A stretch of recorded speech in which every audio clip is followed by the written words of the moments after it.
What is going on, everyone? Chris with Journals, Comics, and Pop Culture, and today we have another video discussing slabbed comic books. This one we're asking the question, is it worth it to crack open my slab and resubmit it to CGC or CBCS? All right. Before we get into the video, because I know a lot of people are asking this question, big shout out to all my patrons because this was a question that some of you guys have brought up as well. But before we get into it, if you aren't subscribed to the channel, please take some time to do so. Check out all the awesome links below in the description. See how you can help support the channel by becoming a Patreon member of the channel via the link below, or by clicking that join button to become a YouTube channel member. Of course, I got my link to my official Journals Comics merch in the link to our comic book canon YouTube.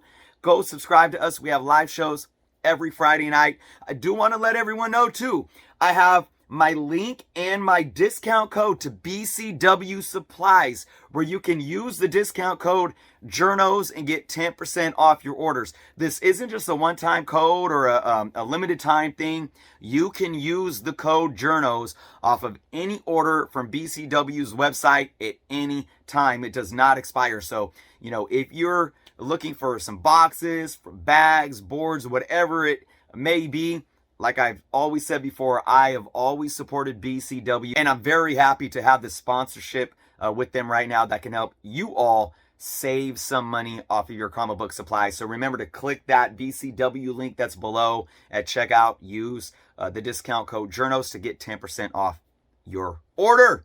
All right, everyone. Should we crack open slabs? Should we crack open slabs? Well, you first got to ask yourself, what's the point of cracking open a slab? Well, some people will tell you that they do it because they can't stand slab books and they want that book raw, but that's not what we're going to be talking about today. The main reason that people want to crack open a slab book and send it back into CGC, CBCS, whatever the case may be, is because they're hoping to bump that grade up. All right, so we know that this book is on fire right now. It is through the roof, and this is an 8.5, right? So I might sit here and say, man, this book looks clean. There's no color breaking spine ticks. I bet I could crack this book open, give it a press and clean, and send it back into CGC to bump that grade up to at least a 9.0. All right, so should we be doing this? And you have to really ask yourself a handful of questions, all right? The first thing I need to tell everyone, though, about doing this is that you're always going to be taking a risk. The first thing you need to understand is that, yes, grading is subjective.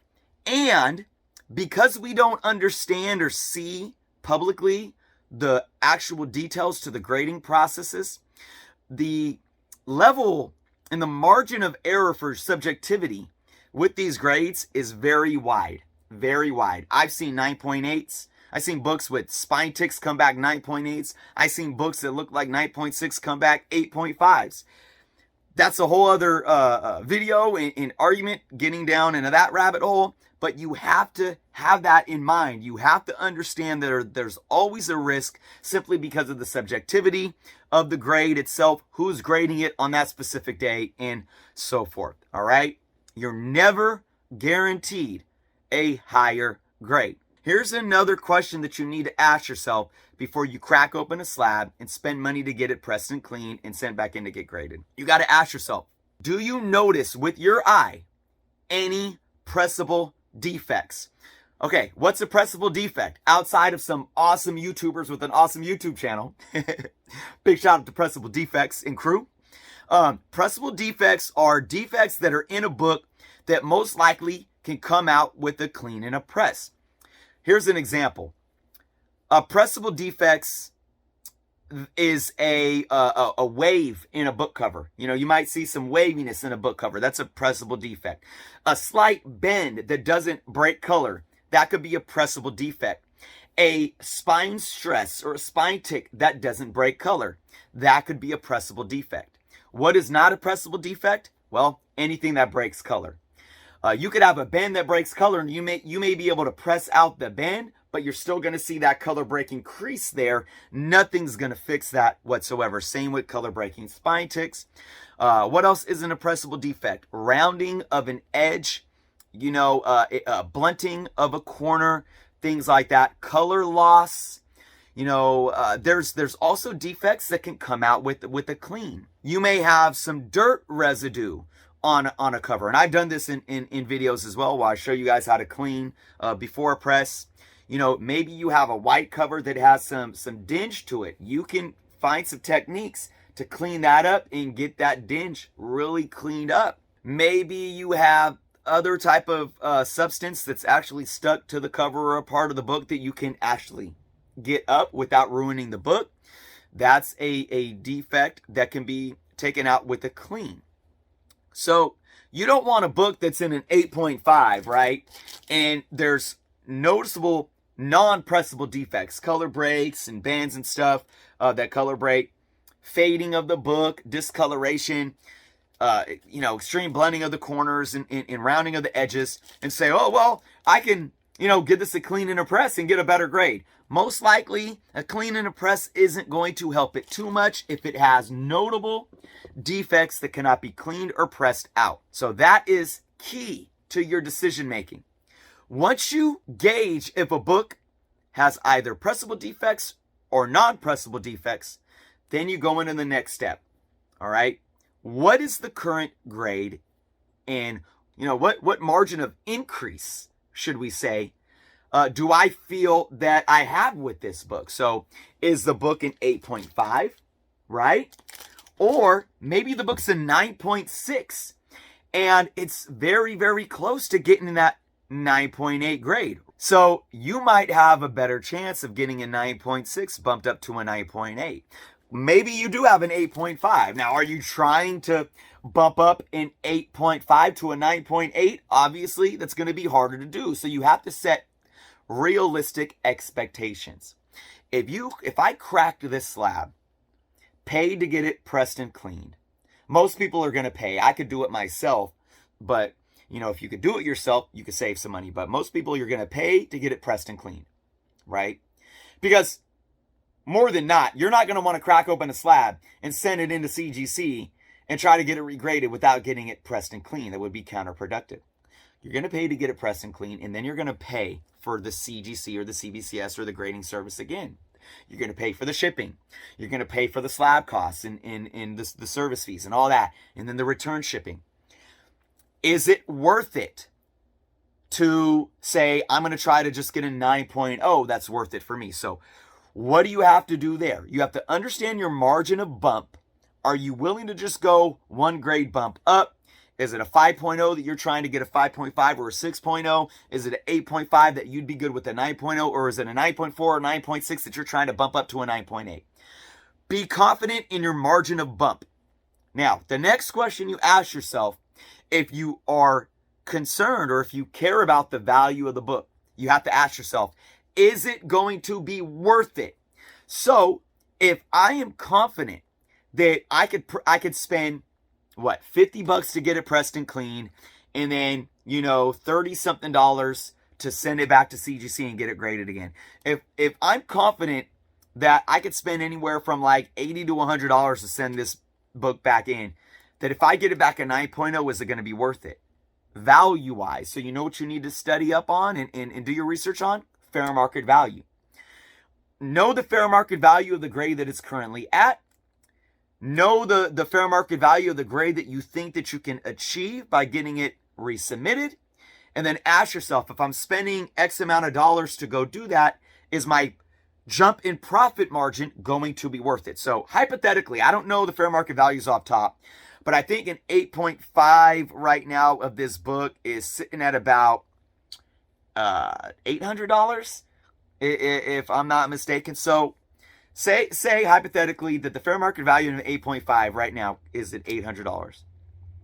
Say a fair market value for a 9.0 is $1,000. All right. Is it worth it? That's a $200 bump in return on investment. Okay. If you're spending $80 to send this book in, your difference in profit margin would be roughly $120. Is it worth it to take that chance for a $120 profit margin difference? Because going back to the first thing I said, you have to know that it's always a risk. This book, even with the press and clean, can come back in 8.5 again. Or it could come back in 8.0 or maybe even a 7.5. That's the reality of the situation. I've seen books that were like 9.4s and 9.6s that were sent out to get pressed and cleaned, and they came back lower than before. 9.2s, 9.0s, and even some 8.5s. That's the wide margin of error for the subjectivity of the grading process. So, here's the thing. Maybe if you have a 9.6, that's worth, take a Ultimate Fallout number 4 where an 9.8 is worth, it's still hovering around that 3,000 mark. I know some of them have sold for a little under. It's kind of cooled off slightly because it was peaking above. But say, roughly that your UF4 is still roughly at about a $3,000 fair market value in a 9.8. And say in a 9.6, it's sitting at about $1,600. All right. You might be willing to spend $100 or so to get it pressed and clean, $80, $100 to get it pressed and clean, sent back to CGC, hoping to get that 9.8, because you can almost double. You can almost double your value. But what if it comes back a 9.4? If it comes back a 9.6 and you spent the $80 to $100, maybe you can live with that, putting a little bit of money out. But what if it comes back a 9.4? And what if a 9.4 fair market value is $1,200 and you lost roughly $400 or $500 in fair market value? There's always a risk. Here's the thing. If you want to ask me personally, I would only do it. If I was extremely confident in all the questions that I asked and I paid way under the fair market value for that book. Okay? So say, first off, if I got a raw book, and I want to send it off to a grading company, I'm going to make sure I press and clean it and get it up to par to where I need to be before I even send it off. And once I send it off, whatever grade that I get, I'm not going to send it back in. I'm not going to be one of those that sends it in, doesn't get the grade I want, spends money to press and clean it again and send it back in. Nope. If I think a book could get a 9.8 and I press and clean it and I send it off and it comes back a 9.6, it's staying in that slab. But if I'm able to buy an already slab book on the secondary market for way under fair market value, and I think it would be worth it because I'm confident in the pressable defects, I'm confident that it could get bumped up at least one grade, I may be willing to take that risk. And even if it comes back, say, a lower grade, because I got it at such a low fair market value, I may still be okay with taking that gamble. Because at least if I ever sold it, or I know that the value of that book is still higher than what I paid, right? So, ultimately, I am not a fan of the cracking and resubmitting simply because I do not trust the grading process of these companies. Not just CGC, but all the top dogs. I don't trust it. I don't trust the subjectivity of the grading standards in the grading system. Like I said, unless I can clearly see that a book has never been pressed and cleaned, and I am extremely confident that it would be very, very hard for that book to come back lower than it was. But sometimes I'm surprised. I am absolutely surprised. So that's my video for today, everyone. Let me know what you think in the comments below. Let me know if you agree with the talking points and the questions that you have to ask yourself before making this type of decision. Are you somebody that likes to take the risk and is willing to spend the money to get your books cracked, pressed and cleaned, and resubmitted to get reslabbed, hoping for that higher grade? Or are you good with not taking that risk? Let me know in the comments below. Again, if you aren't subscribed to the channel, please take some time to do so. Thank you all for watching. Be well, and until next time.